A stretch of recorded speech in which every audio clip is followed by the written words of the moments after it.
Je vous propose comme thème la liberté, et la liberté spirituelle, hein, surtout. Et ça sera la première partie que je vous propose. Euh, il y aura trois parties, hein, donc trois dimanches, sur lesquels je vais parler de la liberté spirituelle, précisément. En introduction, une prochaine diapo, euh, je suis conduit aujourd'hui euh, et durant trois dimanches à vous parler de la liberté spirituelle, parce qu'il est important pour notre santé spirituelle de savoir ce que cela signifie pour nous de façon pratique. Et je vais vous parler de différents thèmes dont le titre est la liberté spirituelle. Et nous allons voir ensemble que le Seigneur veut la liberté pour tous et qu'il veut nous délivrer des mauvaises rencontres par rapport à nos amis notamment. Et nous allons voir ensemble le secret de la liberté. Alors il n'y a pas rien de nouveau sous le soleil pour certains, bien évidemment. Nous parlerons de la disposition de notre cœur et nous finirons par la liberté de ceux qui craignent, qui respectent Dieu. Prions. Seigneur, merci pour ce temps. Merci pour ta parole. Je prie que tu puisses vraiment pénétrer nos cœurs avec ta parole. Merci pour la liberté et, euh, et que nous puissions la vivre ensemble et individuellement. Merci pour ton aide, Saint-Esprit, et que ça puisse rafraîchir chacun, encourager chacun et chacune. Merci pour qui tu es pour nous. Tu veux le meilleur pour nos vies. Merci, Père, dans le nom de Jésus. Amen. La prochaine diapo, euh, c'est le premier titre, en fait, de la liberté spirituelle que je vous propose. C'est la liberté pour tous. Et pour appuyer ce texte, ce titre, je vous propose de lire Actes chapitre 10, versets 34 à 35. Actes 10, 34 à 35. Je sais que nous avons vu les actes il n'y a pas très longtemps, mais ne vous inquiétez pas, il y a d'autres textes. Euh, Voici ce qu'il est dit. En vérité, je reconnais que Dieu ne fait point de favoritisme, mais qu'en toute nation, celui qui le craint et pratique la justice lui est agréable. Et vous vous souvenez de ce passage, là où est l'Esprit du Seigneur, là se trouve la liberté. Et la liberté de Dieu est offerte gratuitement à tout le monde, sans considération de nationalité, ou d'héritage, ou encore de famille. Peu importe que vous possédiez de l'argent ou pas, Dieu veut vous libérer de tout ce qui pourrait vous empêcher d'avoir une relation personnelle avec lui. Je voudrais m'arrêter là et je vois la maman de Beckel. Merci pour votre prière, ma sœur. Merci beaucoup. Que Dieu vous bénisse. Et, euh, et j'aimerais faire une parenthèse en priant pour le corps médical. J'aimerais qu'on puisse faire ça et les remercier du fond du cœur pendant ces mois de Covid et qui continuent encore. J'aimerais qu'on puisse prier. Père, merci pour le corps médical. Ce corps médical qui a donné son temps, Seigneur, et bien sûr, il y a aussi les caissières, je vais oublier certainement du monde, mais Seigneur, merci. Veuille les bénir abondamment. Je prie que tu leur donnes les forces nécessaires pour continuer à faire ce que tu veux qu'ils fassent. Pour ta gloire, Seigneur. Merci de les renouveler et de les protéger. Merci de les avoir protégés jusqu'à maintenant. Que ton nom soit béni et glorifié. Je prie pour les familles endeuillées. Je prie vraiment de les consoler par ton esprit. Merci. Merci de bénir chacune et chacun. Que vraiment ils puissent vraiment être en paix, se rappeler des bons moments avec leurs défunts. Merci Père pour, pour qui tu es. Et nous ne voulons pas l'oublier, malgré le Covid. Seigneur, aide-nous durant ce temps. À toi la gloire. Amen. Donc, je disais qu'il n'y a aucune... tout le monde a le droit d'être libre. La liberté, elle est faite pour tous. Il n'y a pas de favoritisme. Et Dieu désire déverser d'abondantes bénédictions sur ceux qui l'honorent et qui ont une conduite conforme à sa parole. On parlait du Congo-Brazzaville. Mais quand je vois l'Afrique, ils vivent des choses difficiles, mais ils regardent au Seigneur et waouh! Et ils vivent les choses difficiles, mais je crois centrées sur le Seigneur. Et ça, c'est une grâce. Merci pour votre exemple, vraiment. Et je sais que d'autres pays le font aussi. Et en fait, dans le livre des Galates, il est écrit qu'il n'y a ni juif, qu'il n'y a plus ni juif ni grec, ni homme ni femme. C'est-à-dire que Dieu ne vous juge pas sur des critères physiques. Ça, c'est peut-être l'homme. Mais Dieu, lui, il ne juge pas sur des critères physiques. Il regarde à votre cœur. Il considère les talents, les dons qu'il a placés en vous. Ne permettez pas à l'ennemi de vous tromper en vous faisant croire que Dieu bénit tout le monde sauf vous. Recherchez les moyens par lesquels il bénira votre vie. Remerciez-le pour son approbation, son amour et sa liberté qu'il vous procure. Appliquez-vous à l'honorer en pratiquant ce qui est juste, et vous verrez sa bénédiction se répandre dans chacun domaine de votre vie. Je ne dis pas que tout sera rose, je ne dis pas que tout sera facile. Non, je n'ai pas dit ça. Mais c'est vrai que quand on est centré sur notre Seigneur, eh bien, le Seigneur nous guide par son esprit. L'autre titre que je propose, donc nous venons de voir qu'il n'y a pas de favoritisme. Dieu désire la liberté pour tous. Et l'autre titre sur l'autre diapo, c'est délivrer. Et je vais m'appuyer sur 2 Pierre, chapitre 2, verset 9. 2 Pierre, chapitre 2, verset 9.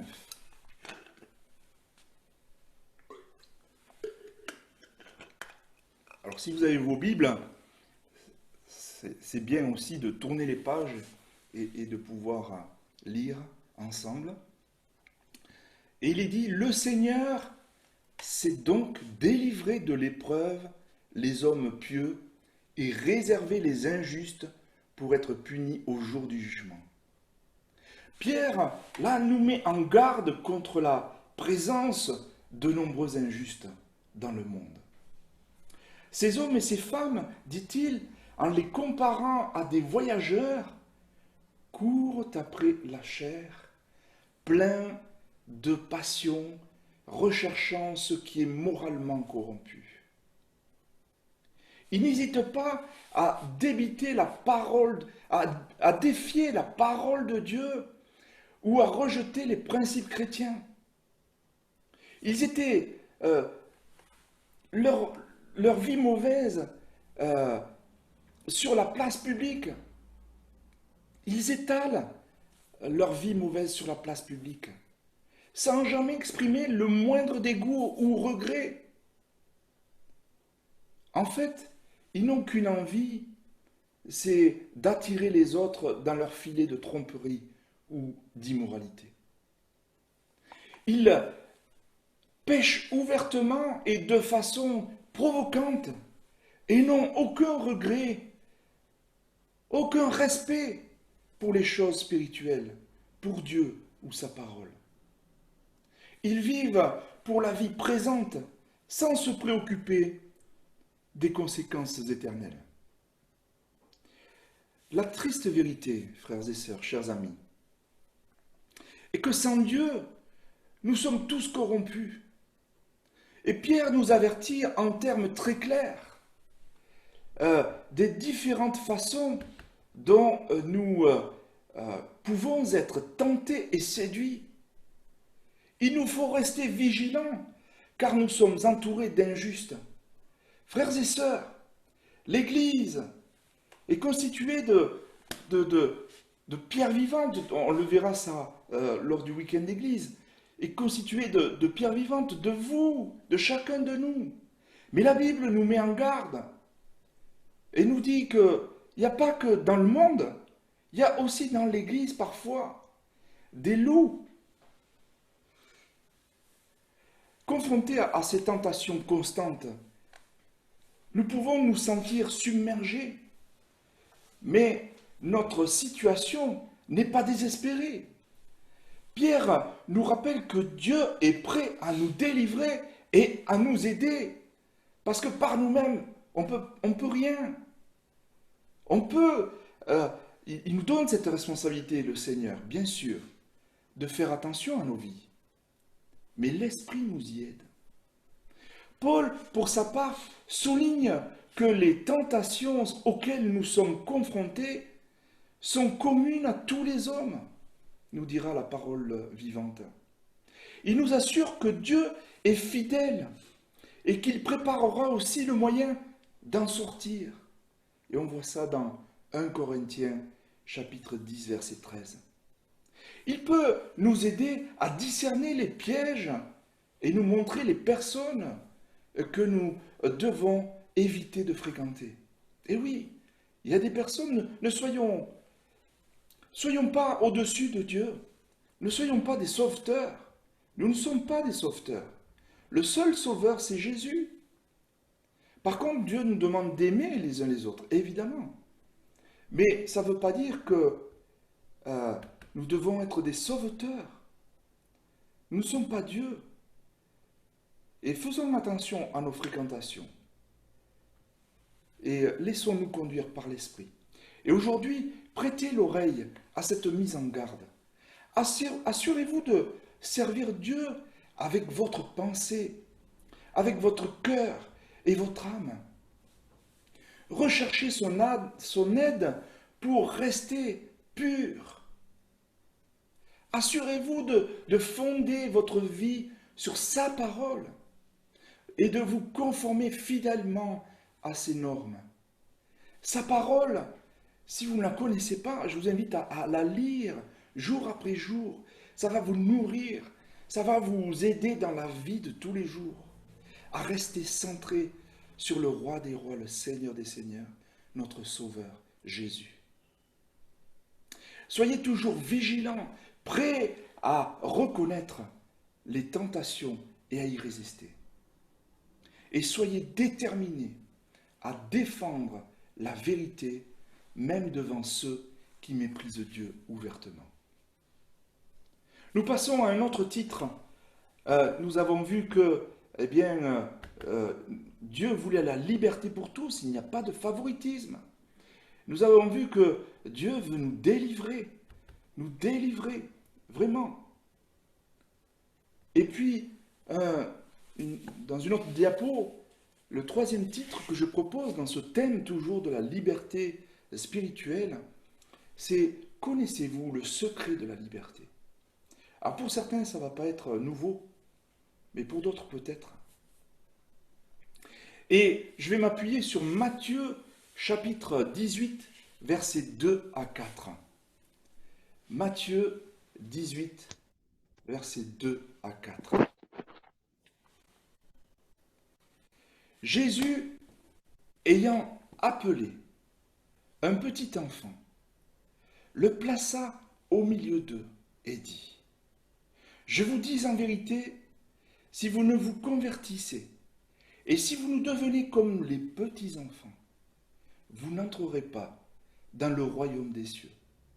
C'est pourquoi quiconque se rendra humble comme ce petit enfant sera le plus grand dans le royaume des cieux. Avez-vous remarqué que les réponses de Dieu sont généralement très directes et précises?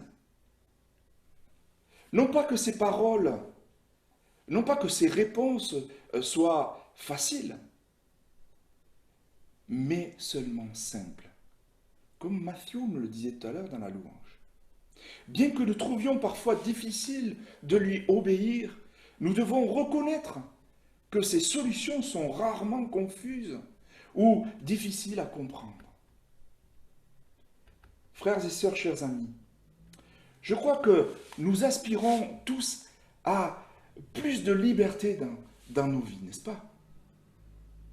Quel que soit notre degré de maturité spirituelle, il nous arrive de traverser des temps au cours desquels nous nous sentons comme tenus captifs par le péché, par des mauvaises fréquentations, par la crainte ou le remords.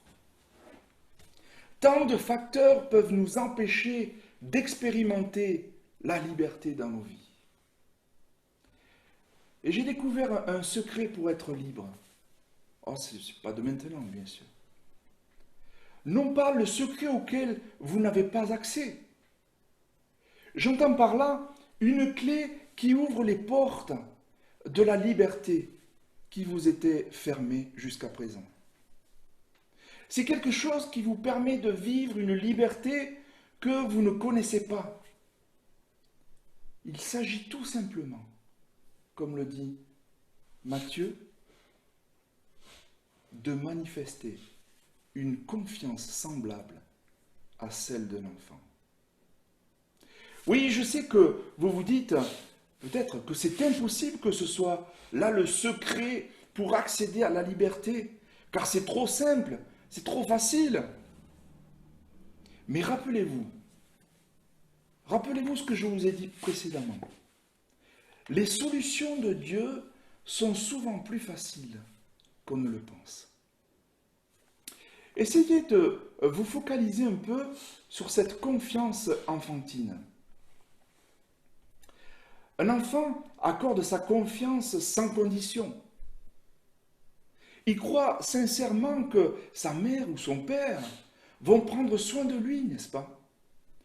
Ils vont pourvoir à ses besoins et veiller sur lui. Si vous arrivez à pratiquer cette même confiance dans votre relation avec votre Père céleste, vous expérimenterez un changement radical dans votre vie spirituelle. Croyez-vous que nous, parents, on est plus forts que Dieu? On est au-dessus de Dieu? Non. On aime nos enfants. On fait comme le Seigneur nous dit de faire. Et on essaie de faire au mieux pour éduquer nos enfants.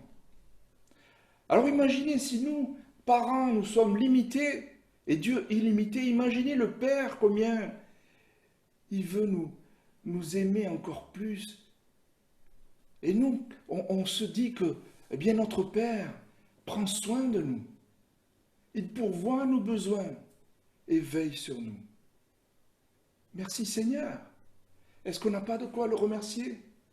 Vraiment si. On peut le remercier pour la terre, les cieux, bien sûr. Merci Matthieu pour ce rappel. Mais remercions-le aussi pour qui il est pour nous. Ce bon berger qui veut prendre soin de nous. Mais faisons attention à nos vies. Prenons soin de nous. Et nous pourrons prendre soin des autres. Pourrons aimer les autres. Et la parole nous le dit, d'aimer Dieu, de nous aimer nous-mêmes, d'aimer les autres.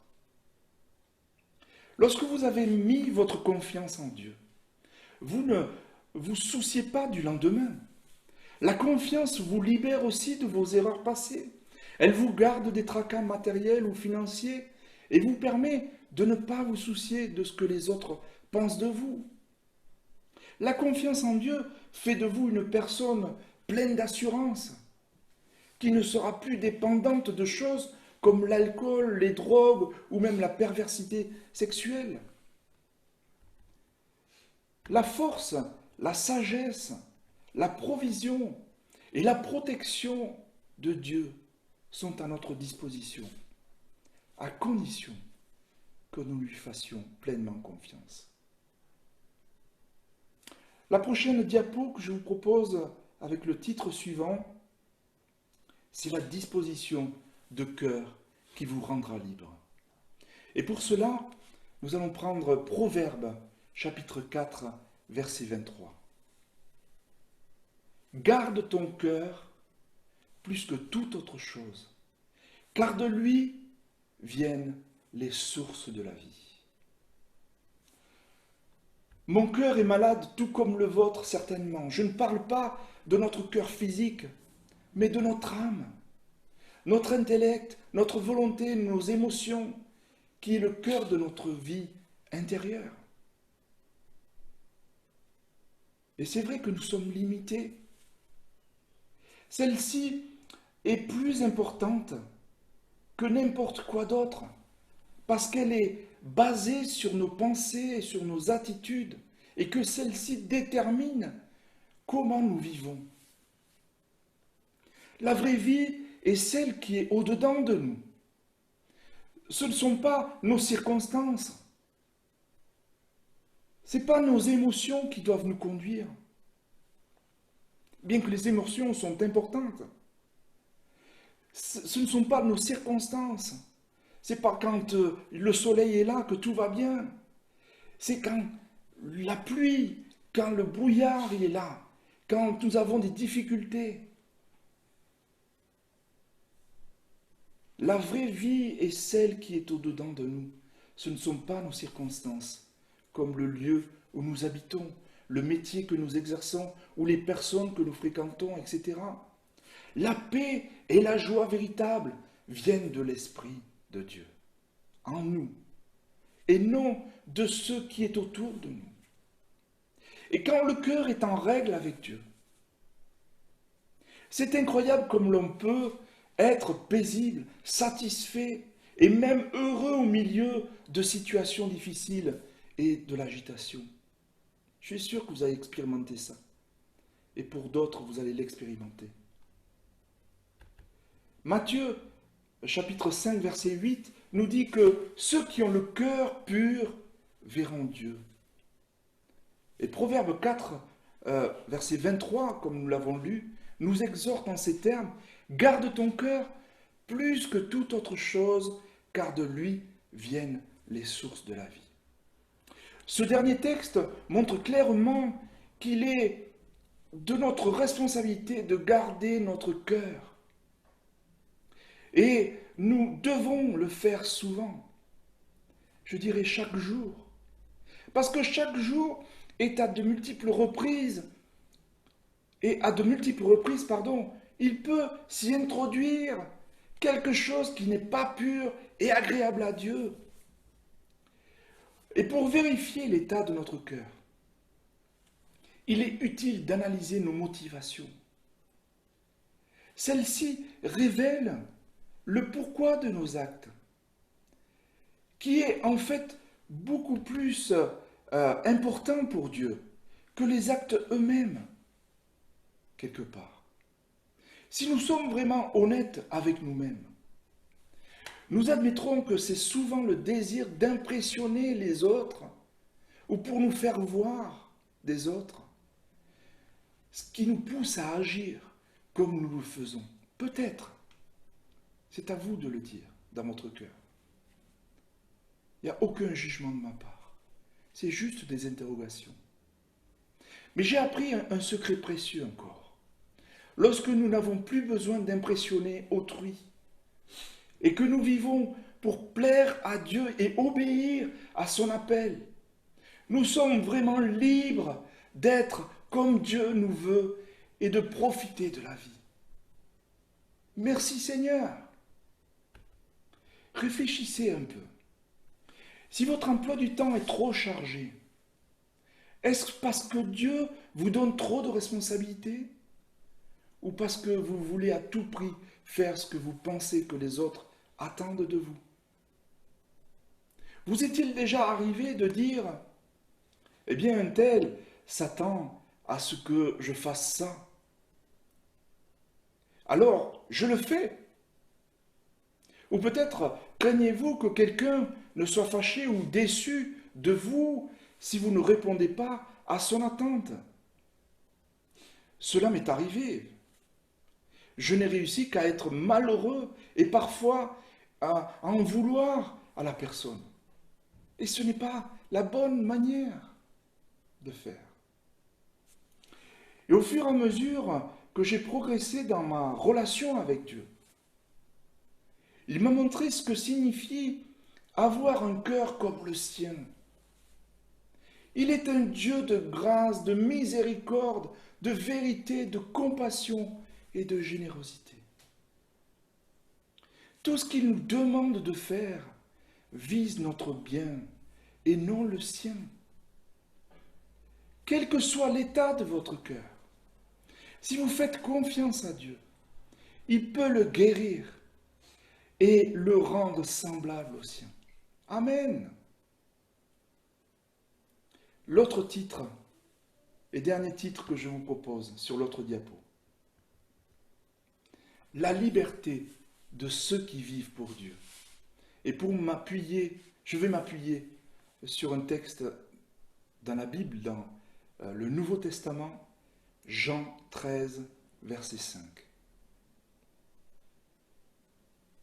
Jésus versa de l'eau dans un bassin, et il se mit à laver les pieds des disciples et à les essuyer avec le linge dont ils étaient saints.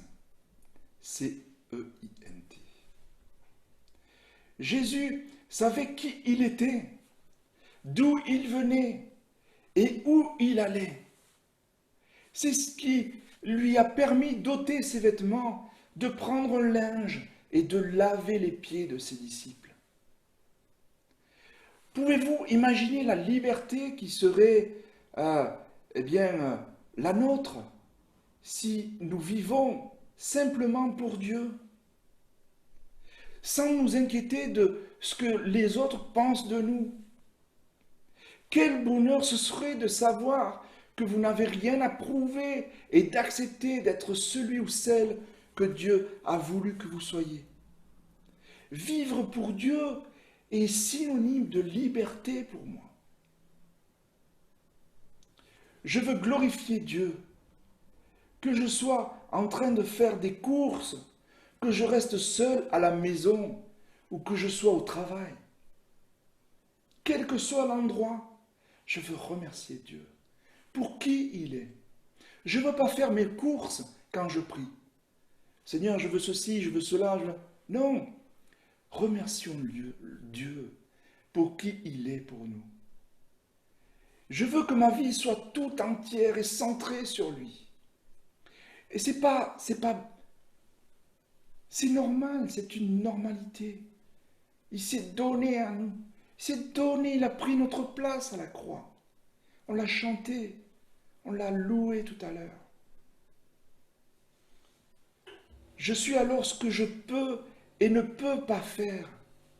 Je sais alors, ce que je peux et ne peux pas faire. Et je peux accepter mes limites. Je suis confiant dans mon identité en Christ. Et je ne me sens pas menacé par ceux qui ont des capacités que je n'ai pas. J'ai d'autres capacités que Dieu m'a données, merci Seigneur. Je n'ai pas besoin de tout savoir et d'avoir toutes les réponses pour me sentir bien. Je suis aussi libre de fixer mes limites et de dire non quand il le faut, car il ne s'agit pas de plaire à autrui, mais d'obéir à Dieu. Et le fait de servir Dieu me permet de mieux servir les autres. C'est quand je ne pense pas à moi-même ou que je ne me demande pas ce que les autres pensent de moi que je peux véritablement aimer autrui. Vous n'avez pas besoin de ressembler aux autres ou de faire comme eux. Dieu vous a créé en tant qu'individu unique Et il veut que vous soyez libre d'être celui ou celle qu'il a créé. Gardez votre cœur et votre esprit attachés à lui. À quoi que vous, et quoi que vous fassiez, faites-le pour lui.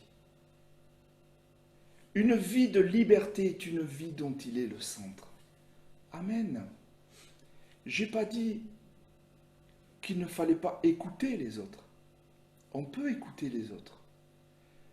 Mais ce qui vaut, c'est vraiment la parole de Dieu. C'est Dieu lui-même. Il est important d'écouter les autres. Parce que la Bible nous dit de prendre conseil auprès de plusieurs.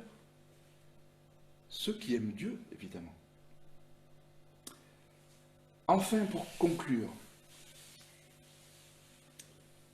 Dieu veut vous libérer de tout ce qui pourrait vous empêcher d'avoir une relation personnelle avec lui. Il nous faut rester vigilants car nous sommes entourés d'injustes. Dieu est prêt à nous délivrer et à nous y aider.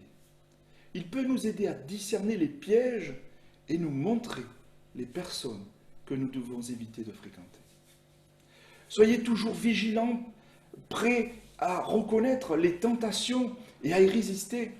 Et soyez déterminés à défendre la vérité, même devant ceux qui méprisent Dieu ouvertement. Le secret de la liberté, c'est de manifester une confiance semblable, confiance en Dieu, semblable à celle d'un enfant.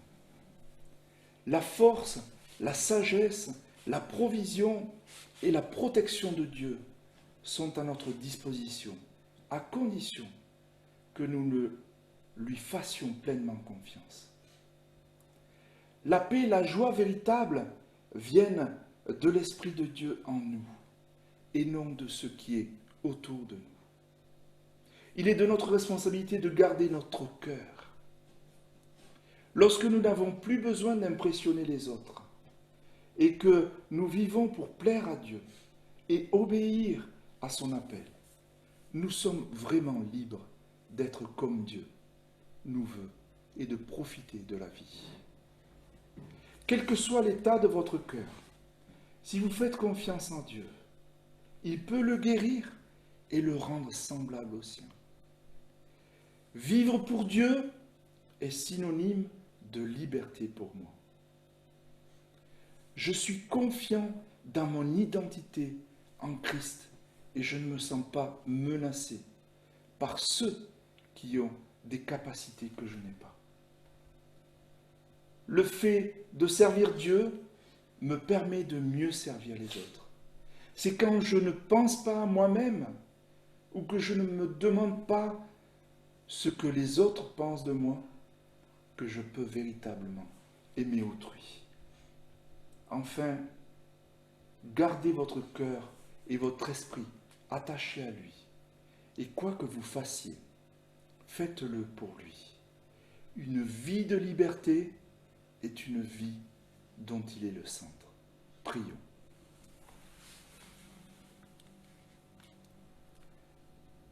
Père, merci de nous aider à avoir une relation personnelle de qualité avec toi.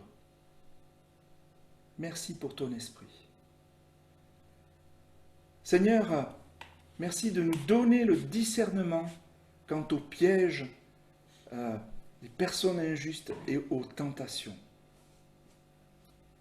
Je demande, Seigneur, que tu nous donnes la confiance en toi, comme le fait un enfant vis-à-vis de ses parents. Merci. Merci, Seigneur, de ce que tu nous donnes de savoir garder notre cœur avec l'aide de ton esprit. Nous voulons te plaire, Seigneur, et ne pas plaire aux autres, mais tout en faisant attention à ce qu'ils disent. Mais nous voulons vraiment être centrés sur toi. Seigneur, guéris mon cœur. Merci pour l'identité en Christ dont tu m'as revêtu dès le moment où je t'ai donné ma vie. Seigneur, je veux vivre pour toi. Je veux que tu sois le centre dans tous les domaines de ma vie. car c'est là la vraie liberté. Merci Seigneur. Je veux vraiment te remercier pour qui tu es.